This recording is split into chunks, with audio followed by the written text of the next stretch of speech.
الرحمن الرحیم۔ فضائل نماز میں سے ابو عثمان کہتے ہیں کہ حضرت سلمان رضی اللہ تعالیٰ عنہ کے ساتھ ایک درخت کے نیچے تھا۔ انہوں نے اس درخت کی ایک خوش ٹہنی پکڑ کر حرکت دی جس سے اس کے پتے گر گئے۔ پھر مجھ سے کہنے لگے کہ ابو عثمان، تم نے مجھ سے نہ پوچھا کہ میں نے ایسا کیوں کیا؟ میں نے کہا بتا دیجئے کیوں کیا؟ انہوں نے کہا کہ میں ایک دفعہ نبی اکرم صلی اللہ علیہ وسلم کے ساتھ ایک درخت کے نیچے تھا۔ آپ صلی اللہ علیہ وسلم نے بھی درخت کی ایک خوش ٹہنی پکڑ کر اس طرح کیا تھا جس سے اس کے ٹہنی کے پتے جھڑ گئے تھے۔ پھر حضور صلی اللہ علیہ وسلم نے ارشاد فرمایا کہ سلمان پوچھتے نہیں کہ میں نے اس طرح کیوں کیا؟ میں نے عرض کیا کہ بتا دیجئے کیوں کیا؟ آپ صلی اللہ علیہ وسلم نے ارشاد فرمایا کہ جب مسلمان اچھی طرح سے وضو کرتا ہے پھر 5 نمازیں پڑھتا ہے تو اس کی خطائیں اس سے ایسی ہی گر جاتی ہے جیسی یہ پتے گرتے ہیں۔ پھر آپ صلی اللہ علیہ وسلم نے قرآن پاک کی آیات ارقم صلاۃ النہار تلاوت فرمائی جس کا ترجمہ ہے کہ قائم کر نمازوں کو دن کے دونوں سروں میں اور رات کے کچھ حصوں میں، بے شک نیکیاں دور کر دیتی ہے گناہوں کو، یہ نصیحت ہے نصیحت ماننے والوں کے لیے۔ فائدے میں شیخ لکھتے ہیں حضرت سلمان رضی اللہ عنہ نے جو عمل کر کے دکھلایا یہ صحابہ اکرام رضی اللہ عنہ کی تعشق کی ادنا مثال ہے۔ جب کسی شخص کو کسی سے عشق ہوتا ہے اس کی دورہ ہر ادا باتی ہے، اسی طرح ہر کام کرنے کو جی چاہا کرتا ہے جس طرح محبوب کو کرتے دیکھتا ہے۔ جو لوگ محبت کا ذائقہ چکھ چکے ہیں وہ اس کی حقیقت سے اچھی طرح واقف ہے۔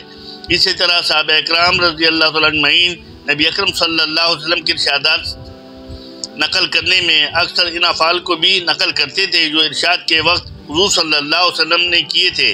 نماز کا اہتمام اور اس کی وجہ سے گناہوں کا معاف ہونا جس کی کثرت سے روایت میں ذکر کیا گیا ہے، جس کا احاطہ دشوار ہے۔ پہلے بھی متعدد روایات میں یہ مضمون گزر چکا ہے۔ علماء نے اس کو صغیرہ گناہوں کے ساتھ مخصوص کیا ہے جیسے پہلے معلوم ہو چکا، مگر حدیث میں صغیرہ کبیرہ کی کچھ قید نہیں، مطلق گناہوں کا ذکر ہے۔ میرے والد رحمۃ اللہ علیہ نے تعلیم کے وقت اس کی 2 وجہ ارشاد فرمائی۔ ایک یہ کہ مسلمان کی شان سے یہ بعید ہے کہ اس کے ذمے کوئی کبیرہ ہو اولاً تو اس سے گناہ کبیرہ کا صادر ہونا ہی مشکل ہے، اگر ہو گیا ہو تو بغیر توبے کے اس کو چین آنا مشکل ہے۔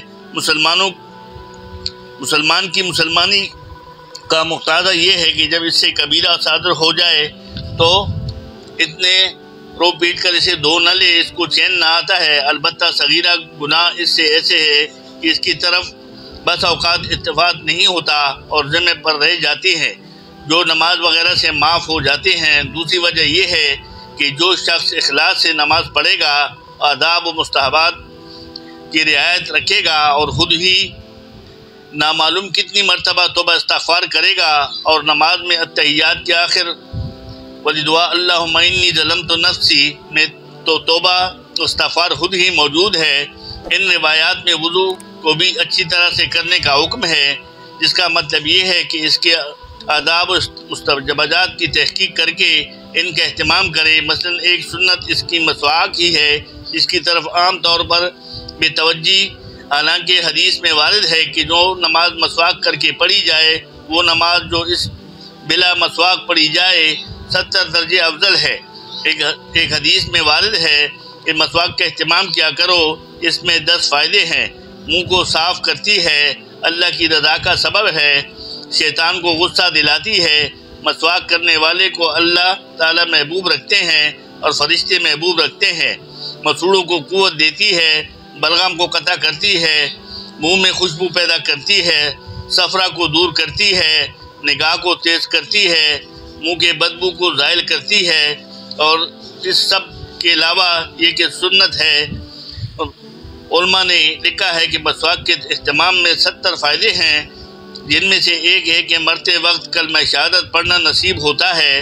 اس کے بالمقابل افیون کھانے میں 70 معذرتیں ہیں، جن میں سے ایک یہ ہے کہ مرتے وقت کلمہ یاد نہیں آتا۔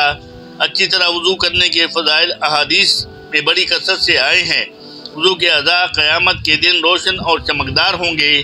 اور اس سے حضور صلی اللہ علیہ وسلم فوراً اپنی امتی کو پہچان جائیں گے۔ میرے دوستوں بزرگوں، کتنی تفصیلی حدیث ہمارے سامنے آئی۔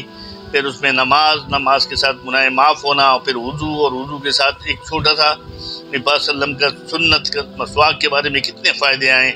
یہ تو بہت زیادہ فائدے ہیں، لیکن مختصر جو ہمیں بتائے گئے، اور اس میں سب سے بڑا فائدہ جو ہے 70 فائدے ہیں، اور 70 فائدوں میں سب سے بڑا فائدہ یہ ہے کہ مرتے وقت کلمہ شہادت نصیب ہوگا۔